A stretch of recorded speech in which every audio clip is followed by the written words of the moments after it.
Magandang araw po sa lahat. Nandito po tayo sa club ngayon. Gagawa po tayo ng pulutan para sa darating na customer mamaya. Buti na lang may tumatawag pa na nagpa-reserve na customer.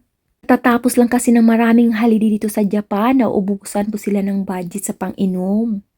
Kaya sa ganitong panahon, expected talaga na hima ang umisi, walang tao. Kahit papaano, may darating pa rin. Mas lamang talaga pag matagal na yung club mo, kilalang kilala na nila, kaya marami nang pabalik-balik na customer. Panatag na yung loob nila, pag kulang yung budget sa pangbayad, pwede rin silang umutang. Kaya pagdating ng sahuran nila, kahit saan sila pupunta na umise or club, pupunta talaga sila sa amin, sisilip, iinom, bilang papasalamat na napautang sila. Kaya pag mabait ka sa kanila, doble ang kabaitan na ibibigay sa'yo. Isang tips para magtagal ang ating hanap buhay.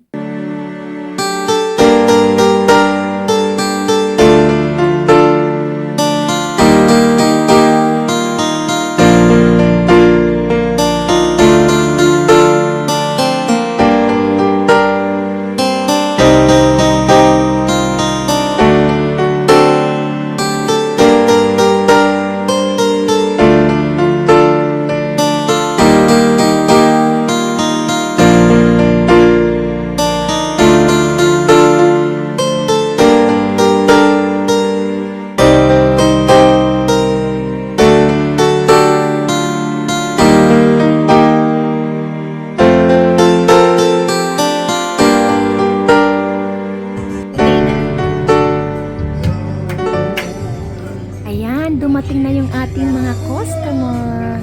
Nakakatuwa yung isang naming customer. Ang galing magtagalog. Ang galing kumanta ng Tagalog. Salamat sa inyong panunood. Follow for more.